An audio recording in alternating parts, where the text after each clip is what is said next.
The certified letter arrived on a Tuesday afternoon, and I knew before opening it that my peaceful life in suburban Atlanta was about to get complicated.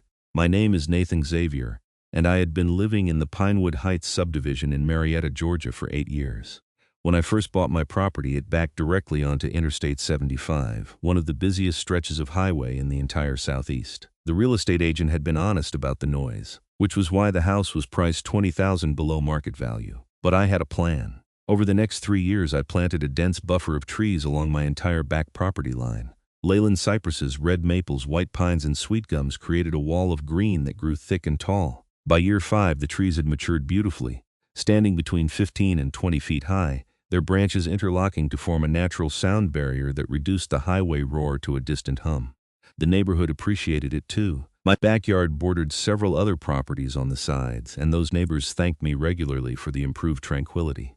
The trees were healthy, well-maintained, and turned my slice of suburbia into something genuinely pleasant. I could sit on my back deck with my morning coffee and actually hear birds instead of 18-wheelers. Then the HOA changed leadership. I tore open the certified letter and read the contents twice, certain I was misunderstanding something. According to the new HOA president, a woman named Brenda Patterson, my tree buffer violated the community aesthetic guidelines. The letter claimed that the trees created an inconsistent visual appearance and that the HOA board had voted to require their removal within 30 days. Failure to comply would result in daily fines of $100. I stood in my driveway, letter trembling in my hands, trying to process this insanity. These trees had been growing for 5 years. Nobody had complained. There was nothing in the original HOA documents about restrictions on trees along property lines that bordered non-residential areas. I had checked thoroughly before planting them. The next morning, I drove to the community center where the HOA held their monthly meetings. Brenda Patterson's car, a pristine white Lexus SUV with a vanity plate reading HOA Queen, sat in the parking lot. I found her inside, arranging papers at a folding table. "Mrs. Patterson, I need to talk to you about this letter," I said, keeping my voice level. She looked up, her blonde bob perfectly styled, her pursed lips already forming a condescending smile. "Mr. Xavier, the letter was quite clear. The board has decided that your tree situation needs to be addressed. These trees have been here for 5 years. They don't violate any existing covenants. I reviewed every page before planting them. The board has reinterpreted the aesthetic consistency clause," she said, shuffling her papers without looking at me. "Your property backs onto the highway, and those trees block the sightline. Several residents have complained. Block the sightline to what? The interstate? Who wants to look at traffic?" Her smile tightened. "The board has made its decision. You have 30 days to remove the trees and restore the natural fence line. We recommend a nice 4-foot wooden privacy fence, something uniform with the rest of the community. A 4-foot fence won't block any sound. Those trees reduce the highway noise by at least 20 decibels. My neighbors appreciate it. I have received multiple complaints," Brenda insisted, though she provided no specifics. "The trees make the neighborhood look uneven and poorly maintained. This is about property values, Mr. Xavier." I left that meeting furious but determined. That afternoon, I dug out my original HOA documents and read through every single page. The aesthetic consistency clause mentioned maintaining lawns, restricting certain paint colors, and limiting front yard decorations. Nothing about trees. Nothing about property buffers along non-residential boundaries. I had photographs documenting the tree planting process from the beginning, along with receipts showing I had invested nearly $4,000 in the landscaping. Over the next week, I consulted with a real estate attorney named Marcus Webb in downtown Atlanta. He reviewed my documents and the HOA letter, his expression growing increasingly incredulous. "This is aggressive overreach," Marcus said, leaning back in his office chair. "The original covenants don't support their interpretation. They are trying to expand their authority retroactively. You have grounds to fight this. What are my options? First, request a formal hearing with the full HOA board. Make your case, bring your documentation, and see if cooler heads prevail. If that fails, we can pursue legal action for injunctive relief. It will cost you, but you will likely win." I filed for a formal hearing, which the HOA grudgingly scheduled for their next monthly meeting.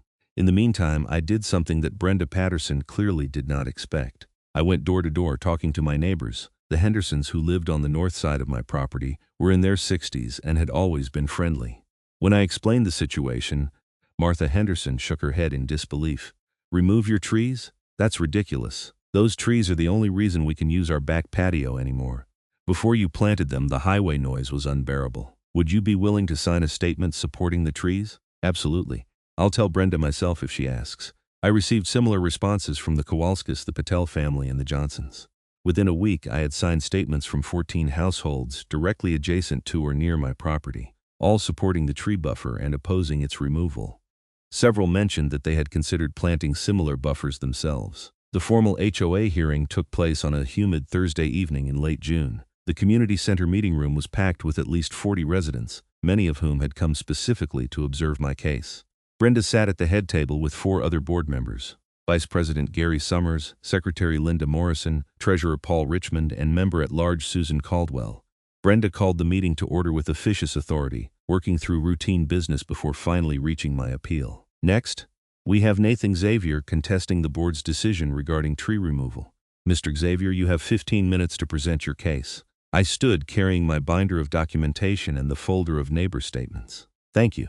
I'm here because the board has demanded I remove mature trees that have been growing on my property for 5 years. Trees that violate no existing covenant and that multiple neighbors support. I have here the original HOA documents, which contain no restrictions on trees along property lines that border non-residential areas. I walked through my evidence methodically.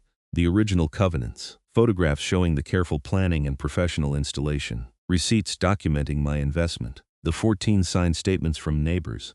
I spoke calmly, presenting facts without emotion. These trees serve a practical purpose, I continued. My property backs directly onto I-75, one of the busiest highways in Georgia.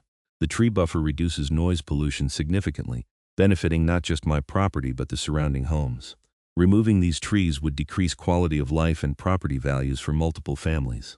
Brenda listened with obvious impatience, her manicured nails tapping against the table. When I finished, she conferred briefly with the other board members before responding. Mr. Xavier, the board appreciates your presentation, but our decision stands. The aesthetic consistency clause gives us broad authority to maintain neighborhood appearance. Your tree barrier creates visual inconsistency. While some neighbors may support it, others have complained about the overgrown appearance and the way it makes that section of the neighborhood look unkempt. Can you provide documentation of these complaints? I asked. The complaints were verbal and are part of our internal records, she said dismissively. Gary Summers, the vice president, cleared his throat.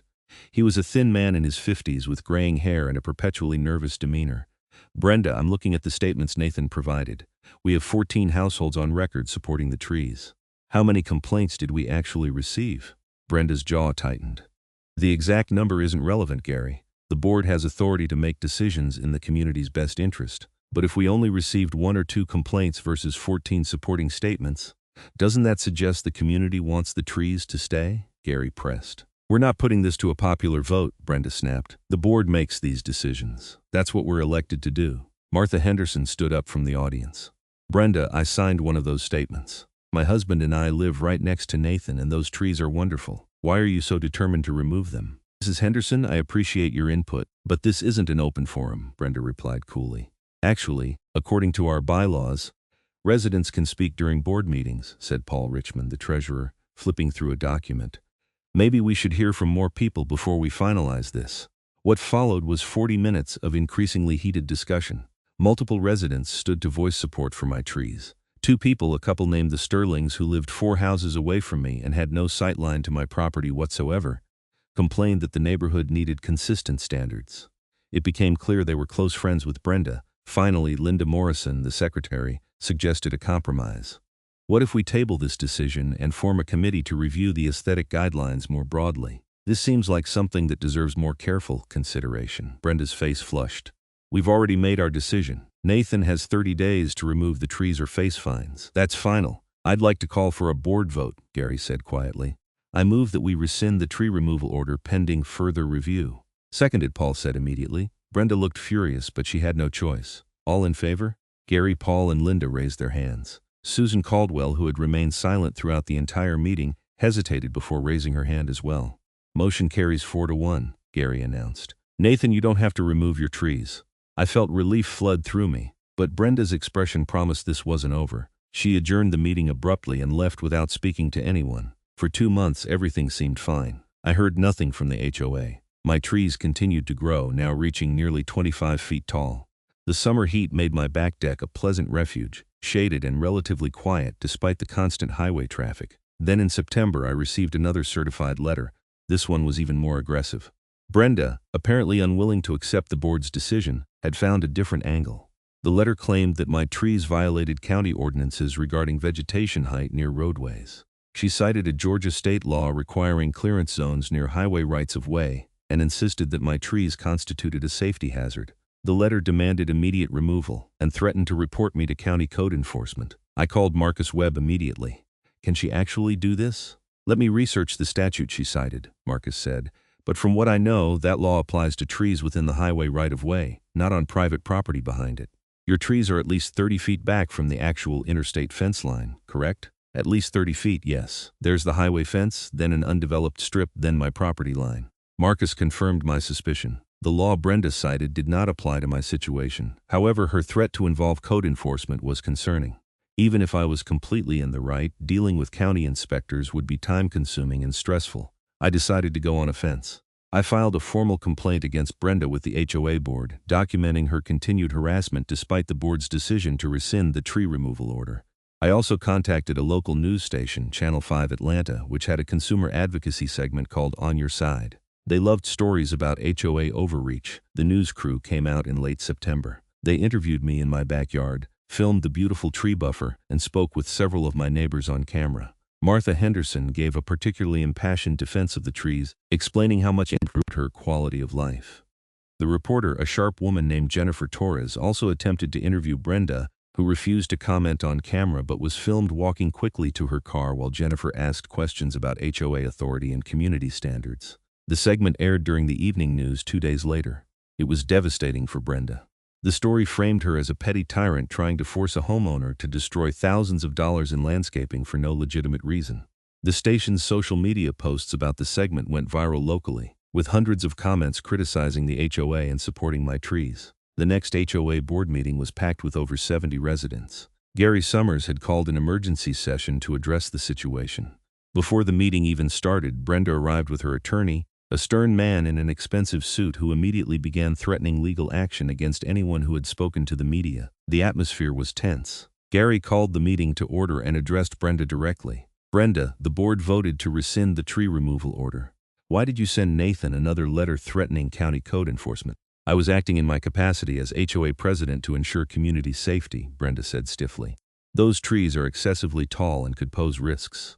According to the county ordinances, Nathan's trees pose no risk and violate no codes, Paul Richmond interjected. I called the county myself to verify. They confirmed Nathan's property is not subject to the statute you cited. I have the authority as president to interpret these matters, Brenda insisted. Actually, you don't, Linda Morrison said, her voice sharp. The board collectively holds authority, not you individually. You've been acting unilaterally, and it needs to stop. What I didn't know until that meeting was that Brenda had been causing problems beyond my situation. She had sent violation notices to at least 8 other homeowners for minor issues like mailbox colors, lawn ornaments, and porch furniture. Several residents stood up to share their stories of harassment and excessive fines. A picture emerged of an HOA president drunk on power, determined to micromanage every aspect of the neighborhood. Susan Caldwell, who had been largely silent in previous meetings, finally spoke up. I move that we hold a vote of no confidence in Brenda Patterson's leadership as HOA president. Her actions have damaged our community's reputation and created unnecessary conflict. Seconded. Gary said immediately. The vote was unanimous. 4-0 with Brenda abstaining. She was removed as president effective immediately. Gary Summers assumed the role of interim president and the board scheduled a special election for the following month. Brenda left that meeting in a fury, her attorney trailing behind her. She shouted something about lawsuits as she stormed out, but it was empty bluster. Within a week, she put her house on the market. By November, she had moved out of Pinewood Heights entirely. I thought that was the end of the story. The new HOA leadership under Gary was reasonable and responsive. They formally updated the covenants to clarify that property buffers along non-residential boundaries were permitted and even encouraged for noise reduction. My trees continued to thrive, and life in the neighborhood returned to normal. But I had forgotten something crucial. Brenda had planted a seed before her departure, one that would sprout in the most destructive way possible. In December, I came home from work to find a county work crew cutting down trees along the interstate fence line on the undeveloped strip between the highway and neighborhood properties. They were clearing vegetation as part of a highway widening project. I didn't think much of it initially. Highway maintenance was routine. Then in January, the real construction began. Georgia Department of Transportation crews arrived with heavy equipment, and I learned that I-75 was getting additional lanes through this section. The project would add 2 lanes in each direction, pushing the highway footprint closer to the neighborhood and requiring them to remove the old fence line and install a new one approximately 15 feet closer to residential properties. The noise during construction was brutal, but I assumed it would be temporary. My tree buffer would still provide protection once the work finished. I was wrong. In March, I received a notice from GDOT explaining that my trees, which had previously been 30 feet from the highway right-of-way, were now within the restricted zone. The highway expansion had moved the boundary, and my trees now technically encroached on state property by several feet. I had 30 days to remove them, or the state would remove them at my expense. I called Marcus Webb in a panic. How is this possible? These were my trees on my property. Marcus reviewed the GDOT notice and the survey maps. It looks like your property line is actually slightly different than you thought. The survey shows the new highway boundary overlaps with about 5 feet of what you believed was your land. The trees' root systems and canopy extend into the state right-of-way. Can they really just take my land? They're not taking your land. The boundary was always there, but the old fence line was set back further as a buffer. Now with the expansion, they're using the full right-of-way, and your trees are in the way. So I have to remove 5 years of growth and $4,000 in landscaping because the state decided to widen the highway? Marcus sighed. Unfortunately, yes, you might be able to file for compensation, but it will be minimal. The state has broad authority for transportation projects. I was devastated, but there was nothing I could do. I hired a tree service to remove the buffer before GDOT's deadline. Watching those beautiful trees come down felt like losing a part of my home. The crew worked for 2 days, grinding stumps and hauling away the remnants of my natural sound barrier. When they finished, my backyard looked barren and exposed. The new highway fence stood maybe 25 feet from my property line, and beyond it, 8 lanes of interstate traffic roared day and night. The noise was incredible. What had been a distant hum was now a constant thunder of trucks, cars, and motorcycles. Standing in my backyard felt like standing on the shoulder of the highway. The sound invaded my house even with all windows closed. I couldn't sleep, I couldn't relax, I couldn't enjoy a single moment of peace in my own home. But I wasn't the only one suffering. My neighbors on both sides experienced the same sudden, overwhelming noise pollution. Martha Henderson called me in tears the first week after the trees came down, saying she and her husband couldn't even have conversations in their living room anymore without shouting. The Kowalskis invested in soundproofing their windows, spending thousands of dollars to achieve marginal improvement. The Paddles simply stopped using their backyard entirely, and here's the beautiful irony. Brenda Patterson's house had been 3 properties down from mine, separated by the Hendersons and another family. When she lived there, my trees had protected her from highway noise just as much as they protected me. The new owners, a young couple named David and Emily, had moved in during February before the highway expansion was complete. They'd bought the house never knowing about the impending noise disaster. Emily knocked on my door in late March looking exhausted. "Nathan, I'm so sorry to bother you, but is it always this loud? We moved in 2 months ago and it wasn't like this." I explained the entire situation, the original tree buffer, the HOA fight, Brenda's crusade to remove them, and the highway expansion that ultimately forced their removal. Emily looked horrified. So the previous owner fought to get rid of the only thing protecting this street from highway noise, and then she moved before the consequences hit? That's exactly what happened. "This is unbearable," Emily said. "David and I both work from home. We can't concentrate. We're not sleeping. We only bought this house because the neighborhood seemed so quiet when we toured it." Over the next few weeks, I learned that Emily and David weren't alone. 6 families on our street, all within earshot of the now unprotected highway corridor, were suffering terribly. Property values began to drop as the reality of the noise situation became apparent. 2 families put their homes up for sale immediately, but buyers who toured the properties were turned off by the overwhelming highway roar. The new HOA board received complaints constantly. Gary Summers called an emergency meeting in April to address the crisis. I attended along with dozens of furious neighbors. "We need solutions," Martha Henderson said, her voice shaking with emotion. "My husband has high blood pressure, and the stress from this constant noise is making him sick. We can't live like this." "Can we build a sound wall?" someone asked. Gary looked pained. "I've researched it. A proper sound wall along our property line would cost the HOA approximately $300,000. We don't have that in our budget. We'd need to levy a special assessment on every homeowner in the subdivision." That suggestion went over exactly as expected. Residents who lived on the other side of the neighborhood, far from the highway, refused to pay for a sound wall that didn't benefit them. Arguments erupted, people shouted. The meeting devolved into chaos.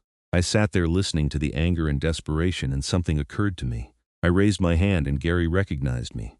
I want to know how GDOT notified us about the highway expansion, I said. Did anyone here receive official notification about the project before construction started? Silence fell over the room. People looked at each other, confused. I got a notice in January, I said. But that was after construction had already begun. The state is required to provide advance notification to affected residents before major highway projects. Did anyone get anything before December? Nobody had. Gary promised to investigate, and I called Marcus Webb the next morning. This could be significant, Marcus said. GDOT has mandatory public notification requirements for highway expansion projects. If they failed to properly notify affected residents, there could be grounds for legal action. Marcus filed public records requests for all documentation related to the I-75 expansion project through our area. What we discovered was damning. GDOT had held a public hearing about the expansion project in August 2 years prior. The hearing was supposed to notify affected residents and allow for public comment. However, the notification had been bungled. GDOT had sent notices to an outdated mailing list that didn't include several new homeowners and had listed the wrong date for the hearing on the published announcement. As a result, almost nobody from Pinewood Heights had attended or even knew the hearing happened. Furthermore, the environmental impact study required for the project had grossly underestimated the noise impact on residential areas. The study claimed that existing vegetation and the distance from the highway would provide adequate noise buffering. But that study had been conducted when my tree buffer was still standing. Nobody had accounted for what would happen when those trees were removed. Marcus saw an opportunity. He contacted the other affected families and proposed a class action lawsuit against GDOT for failure to properly notify residents and for inadequate environmental impact assessment. 8 families, including me, signed on as plaintiffs. The lawsuit, filed in Fulton County Superior Court in May, sought 2 primary remedies: compensation for decreased property values and a court order requiring GDOT to install a proper sound barrier wall along the affected section of neighborhood. GDOT's attorneys fought back hard, claiming the notification had been adequate and that the environmental study met all legal requirements. The case dragged through the summer with depositions, document reviews, and endless legal maneuvering. Meanwhile, life in the neighborhood continued to deteriorate. The Sterlings, Brenda's old friends who had supported her crusade against my trees, suffered some of the worst consequences. Their house was positioned at an angle that created an acoustic funnel effect, concentrating highway noise directly into their master bedroom. They had to move to a hotel for 2 weeks while they had their entire bedroom soundproofed at a cost of $12,000. The irony was not lost on anyone. The Sterlings had testified that the neighborhood needed consistent standards and supported removing my trees. Now they were paying the price for that consistency. In July, Emily knocked on my door again, this time with David. They both looked haggard and exhausted. "Nathan, we're going to lose our house," Emily said, her voice breaking. "We can't afford the mortgage anymore because David's company cut his hours. He can't focus on work calls with the highway noise, and his productivity has tanked. We tried to sell, but we're underwater on the mortgage. The house appraised for $40,000 less than we paid because of the noise." "I'm so sorry," I said, feeling genuine anguish for this young couple who had done nothing wrong except buy a house at the worst possible time. "We heard about your lawsuit," David said. "Is there any hope?" "We have a hearing scheduled for September. Our attorney thinks we have a strong case, but nothing's guaranteed." The hearing took place on September 12 at the Fulton County Courthouse in downtown Atlanta. Judge Patricia Morales, a no-nonsense woman in her 50s with a reputation for fairness, presided. The courtroom was packed with plaintiffs, neighbors, and even a few local reporters who had followed the story. Marcus presented our case methodically. He showed evidence of GDOT's notification failures, including the incorrect hearing date and the outdated mailing list. He presented testimony from residents who had never received any advance warning about the highway expansion. He brought in an acoustic engineer who testified that the current noise levels exceeded EPA guidelines for residential areas and that a sound barrier was both feasible and necessary. Most compellingly, Marcus presented evidence that GDOT's environmental impact study had explicitly noted the existing vegetation buffer as a mitigating factor for noise. The study stated, and I quote, "Dense vegetation along the eastern residential boundary provides natural sound attenuation, reducing noise impact to acceptable levels." "Your Honor," Marcus argued, the state's own environmental study relied on vegetation that they then required residents to remove. This created a situation where the state's actions directly caused the harm that their study said wouldn't occur.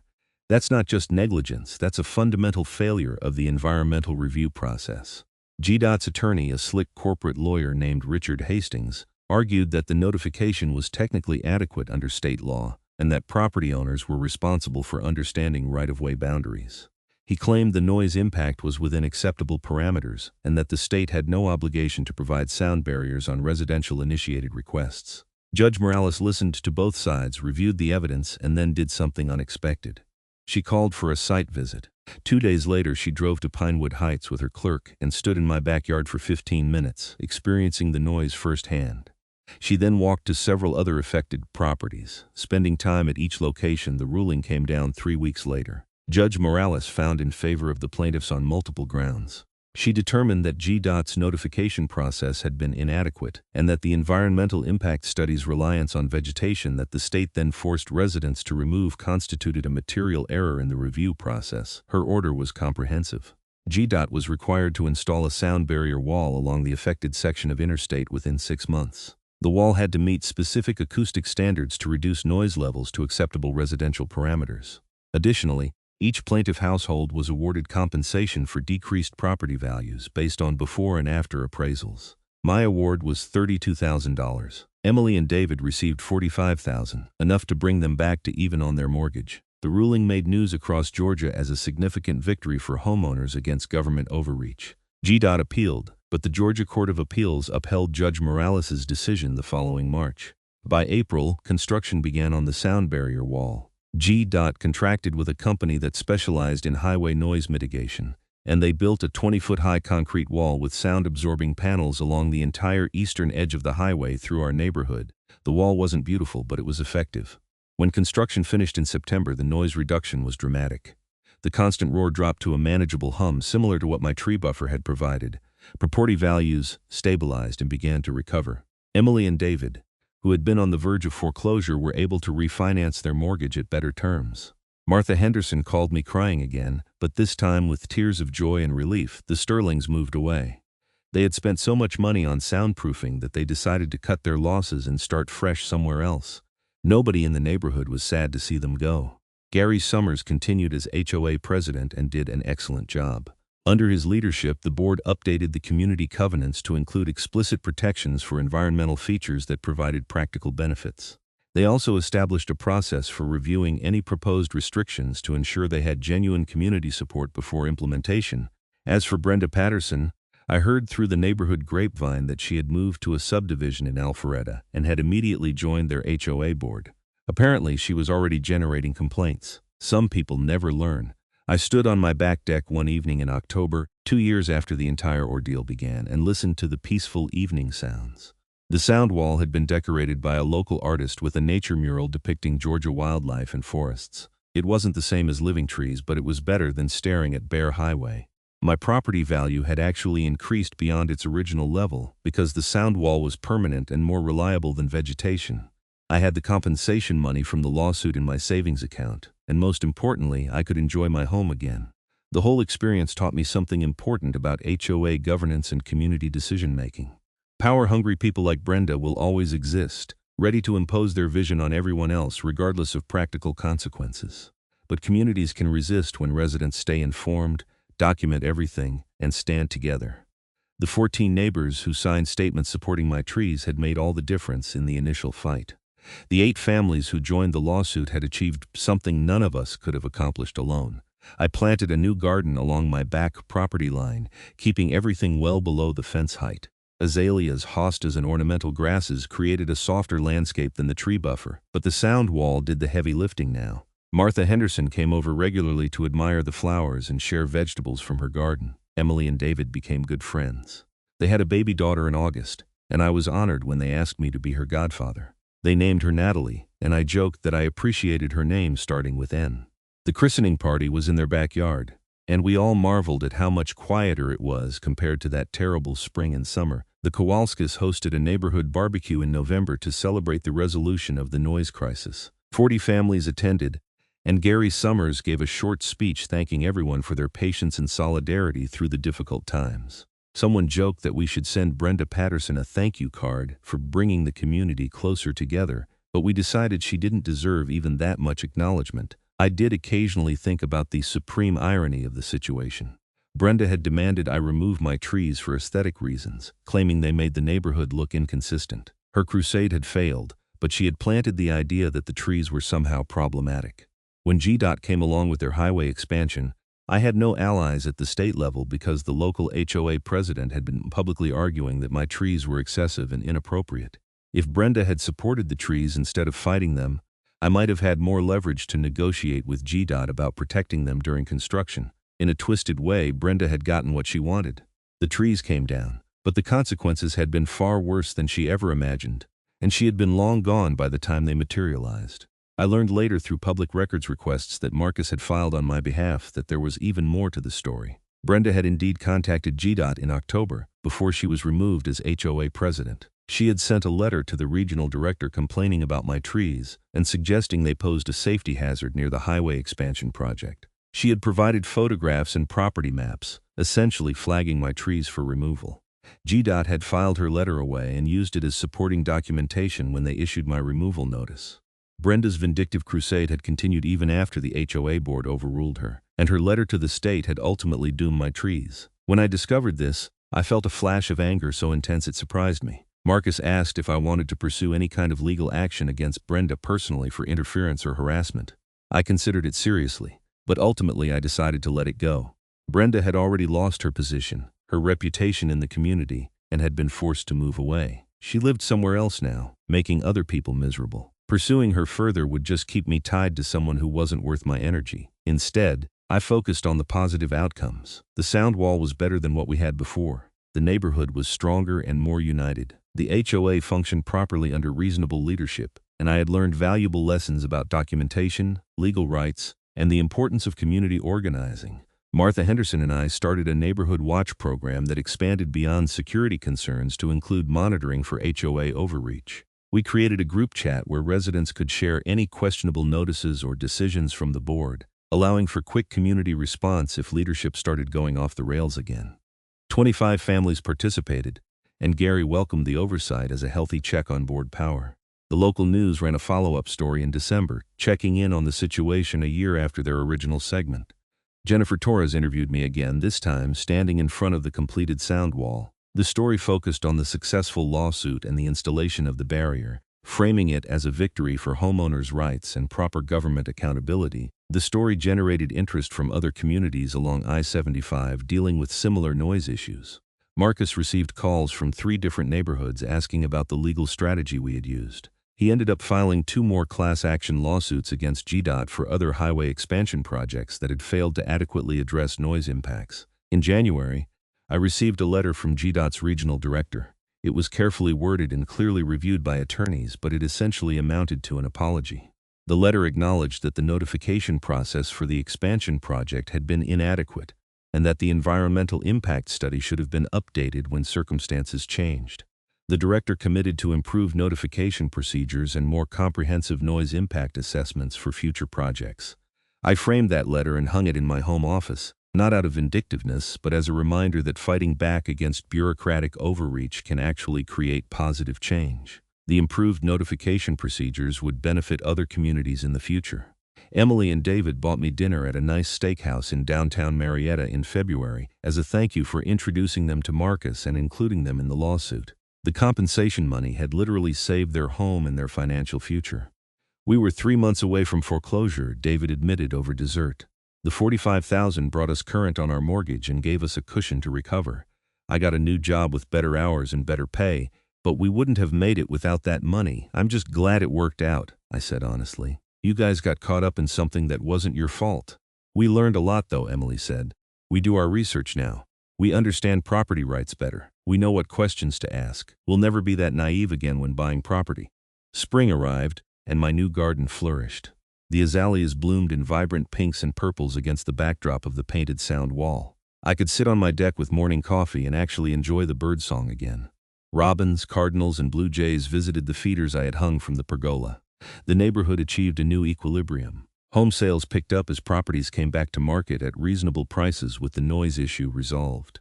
New families moved in, and Gary made sure they received detailed orientation packets explaining the community's recent history and the importance of engaged homeownership within the HOA structure. In May, the HOA held elections for board positions. Gary ran for president officially and won with 70% of the vote. Linda Morrison continued as secretary, and Paul Richmond remained treasurer. Susan Caldwell stepped down, and 2 new members joined the board, both younger families who brought fresh energy and perspectives. The new board's first initiative was creating a reserve fund specifically for community improvements and legal expenses. They proposed a modest monthly assessment increase of $15 per household to build up the fund over time. The measure passed easily because residents understood the value of being prepared for unexpected challenges. I volunteered to serve on a newly created Covenant Review Committee, tasked with updating our community rules to reflect modern sensibilities and lessons learned from the tree buffer debacle. We met monthly through the summer, carefully reviewing each section of the covenants and recommending updates that balanced community standards with individual property rights. One significant change we proposed was explicit language protecting environmentally beneficial landscaping features. If trees, bushes, or other vegetation provided demonstrable practical benefits like noise reduction, erosion control, or wildlife habitat, they would be protected from arbitrary removal orders. The full HOA membership voted on the updated covenants in August, and they passed with 92% approval. I ran into the Sterling's replacements, a family named the Changs, at the neighborhood pool in July. They had young twin boys who were terrors on the diving board and a daughter who was training to swim competitively. They had heard the entire saga about the trees and the lawsuit from various neighbors. "We're grateful you fought this," Mrs. Chang told me. "We looked at houses in 3 different subdivisions, and this was the only one where we felt confident the HOA wouldn't go crazy with power. Your story was actually a selling point because it showed the community could stand up to bad leadership." That perspective surprised me, but it made sense. Home buyers were increasingly wary of HOA horror stories, and a community with a proven track record of resisting overreach and achieving reasonable governance was actually more attractive than one that had never faced challenges. The sound wall became something of a neighborhood landmark. The nature mural attracted positive attention, and the city of Marietta featured it in a local magazine article about creative approaches to urban beautification. The artist who painted it, a local woman named Sarah Chen, received commissions for similar projects in other areas. I sometimes walked along the inside of the wall in the evenings admiring the details Sarah had incorporated into the mural. She had painted realistic depictions of Georgia wildlife: white-tailed deer, red foxes, great blue herons, and even a black bear. Trees stretched across the concrete panels, creating an illusion of the forest buffer I had originally planted. Martha Henderson told me the mural reminded her of what the neighborhood could have looked like if the trees had survived. It was a bittersweet observation, but also a hopeful one. We had lost something valuable, but we had built something permanent in its place. By autumn, life in Pinewood Heights felt completely normal again. The highway expansion project finished completely. The construction equipment disappeared, and the new lanes opened to traffic. The sound wall did its job admirably, keeping noise at comfortable levels even as traffic increased. I closed out the legal cases with Marcus in October. All appeals had been exhausted, all compensation had been distributed, and GDOT had complied fully with the court orders. Marcus sent a final bill that was surprisingly reasonable given the complexity and duration of the case. The compensation I had received more than covered his fees, with substantial money left over. "You handled this exactly right," Marcus told me during our final meeting. "You documented everything from the beginning. You built community support. You understood when to negotiate and when to fight. A lot of clients could learn from your approach." "I learned from necessity," I admitted. "Brenda didn't give me much choice." "People like her rarely do," Marcus said. "But the silver lining is that her overreach created an opportunity for lasting positive change. Your neighborhood's updated covenants are a model for reasonable HOA governance. The improved GDOT notification procedures will help other communities. And you established legal precedent that property owners have recourse when government environmental reviews fail to account for changing circumstances." I left Marcus's office feeling satisfied with how everything had resolved. The entire experience, from that first certified letter to the final legal settlement, had taken nearly 3 years. 3 years of stress, conflict, expense, and uncertainty. But the outcome was worth it. I drove home through familiar streets, past houses I now knew well, and neighbors who had become genuine friends. The autumn leaves were turning, painting the neighborhood in golds and reds. The Halloween decorations were going up, and I could see kids playing in yards, their laughter carrying on the cool evening air. When I pulled into my driveway, I noticed something new. Martha Henderson had planted a small dogwood tree on the property line between our yards, positioned where it would grow to shade both our properties. She had attached a small sign to the young tree that read, "Planted in friendship and solidarity." I walked over to her house and knocked on the door. When she answered, I gave her a hug. "Thank you for the tree," I said. "Thank you for fighting for all of us," she replied. "We're lucky to have you as a neighbor." That evening, I sat on my back deck as the sun set behind the sound wall, casting long shadows across my garden. The highway hummed quietly in the background, barely noticeable. A cool breeze carried the scent of autumn flowers and freshly cut grass. I thought about Brenda Patterson and wondered if she ever reflected on the consequences of her actions. Probably not. People like her rarely do. They move from place to place, creating conflict and chaos, always convinced they're right and everyone else is wrong. But she had inadvertently done me a favor. The fight against her crusade had connected me deeply with my community. I knew my neighbors now. We looked out for each other. We had learned to work together, to stand up for what was right, and to hold leadership accountable. The sound wall would stand for decades, a permanent monument to what a community could achieve when they refused to accept injustice. It was better than my original trees in some ways because it required no maintenance and would never be threatened by disease, storms, or state highway projects. I had also learned that documentation and persistence matter enormously.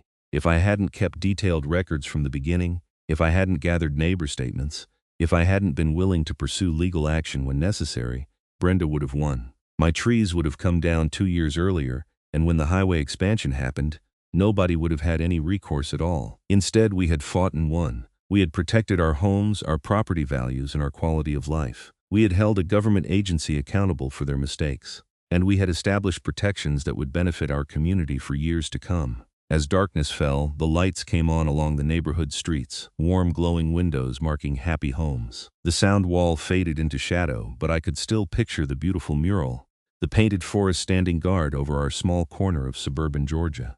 I raised my coffee mug in a silent toast to the trees that had once stood there, to the neighbors who had supported me, and to the community that had come together in crisis. We had faced down an HOA tyrant and a government bureaucracy, and we had emerged stronger.